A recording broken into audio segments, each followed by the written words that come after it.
For millions, Japan is the land of dreams.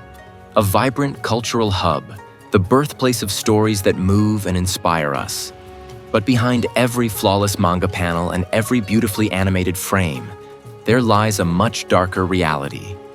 A reality of impossible deadlines, punishingly low wages, and a level of exhaustion so severe it has its own official name: Karoshi. Death by overwork. Today, we are pulling back the curtain on the abusive work journey that is literally devouring the creators of your favorite anime and manga. We will explore the hours, the pressure, and the personal cost of this global entertainment machine. Prepare to witness the human price paid for the magic you consume. To truly grasp the exploitation, we must first understand the bedrock of Japanese work culture. There is an extreme philosophy of devotion to one's job, where excessive overtime is not seen as abuse, but as an act of loyalty and honor to the company. The idea of leaving on time is often seen as a failure of commitment. This environment provides the perfect breeding ground for burnout. The Karoshi phenomenon isn't just an urban legend. It's a recognized social problem, with thousands of official compensation cases filed annually for deaths and suicides linked to overwork. The standard workday is a bare minimum, and the national pride in quality, the very thing that makes anime great, is leveraged by corporations to demand work weeks easily exceeding 80 to 100 hours. In the creative industries, where passion is the core motivator, this pressure is exponentially worse. Creators are told they are lucky to be working in their dream field, effectively giving their employers a license to exploit their enthusiasm while paying them poverty wages. Let's start with the animators.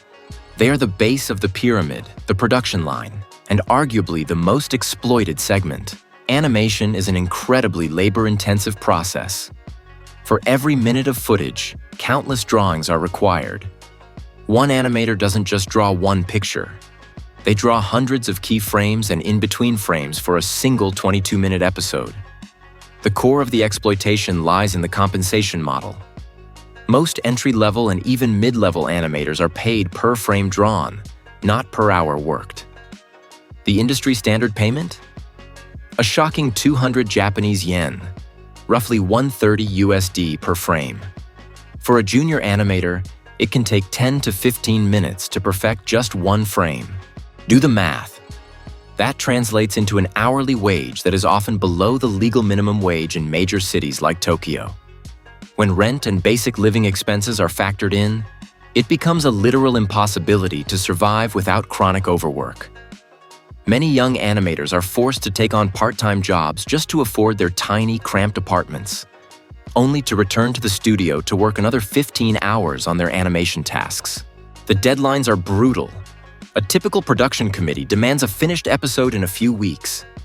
To meet this, animators often resort to living inside the studio, sleeping in sleeping bags under their desks or on cheap futons, their only sustenance instant noodles and energy drinks.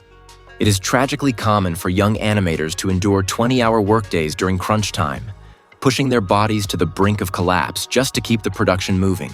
This situation is so dire that even industry veterans like Hayao Miyazaki of Studio Ghibli have publicly lamented the low pay and harsh conditions, stating that the industry is full of amateurs because it cannot afford to retain skilled talent.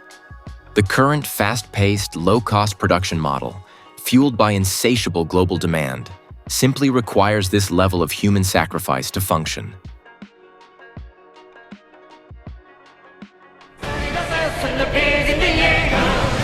I came to Tokyo at the age of 20 because I wanted to become a manga artist.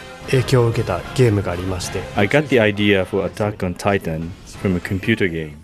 If animators are the assembly line, the manga artists, or mangaka, are the creative generals.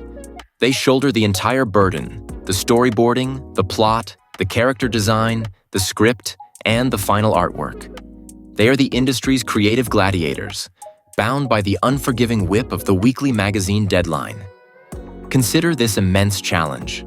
A successful mangaka is expected to deliver an average of 17 to 20 fully drawn and finalized pages every 7 days. To put this in perspective, this is often more content than most Western comic book artists produce in an entire month. The volume of work is staggering. Their typical weekly cycle is a terrifying grind. 3 to 4 days focused purely on drawing, inking, and shading the pages. 1 day dedicated to brainstorming and scripting the next chapter, and perhaps a few fragmented hours of sleep before the entire cycle restarts. Legendary figures like Eiichiro Oda, creator of One Piece, are famous for sleeping as little as 3 hours per night to maintain their impossible schedule.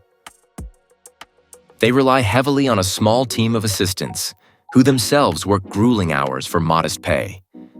But the final responsibility, the artistic direction, and the moral pressure all fall on the mangaka's shoulders.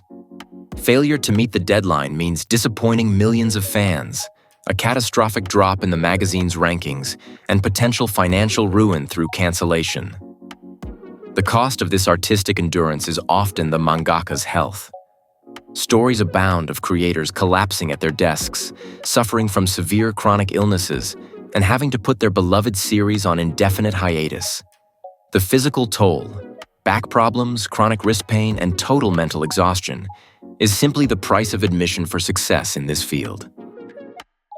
The result of this unforgiving system is not just the beautiful masterpiece we see on screen or page. It is the exhaustion that destroys personal lives. It's broken marriages, absent parents, and a profound isolation from the world outside the drawing studio. The passion that fuels their art is what is weaponized against them. Crucially, this system is now facing a talent crisis. Many young people, upon witnessing the impossible financial and personal sacrifices required, are abandoning the profession early on. Passion is not enough to pay the rent or the hospital bills. This leads to a chronic shortage of skilled labor, forcing the few remaining veterans to shoulder even greater workloads, thereby perpetuating the abusive cycle. The next time you watch an anime episode or read a manga chapter, take a moment to reflect on the immense human cost paid for that art. Our goal here is not to stop consuming, but to foster a critical consciousness about the industry that creates the media we love.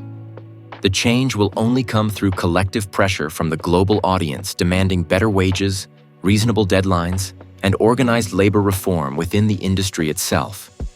The Japanese dream cannot be built on the living nightmares of its most talented creators. What are your thoughts on this hidden reality? Do you consume these products? Let us know in the comments below, and let's keep this vital conversation going. Please hit the like button to show that this issue matters, and subscribe for more deep dives into the hidden backstories of the industries we cherish.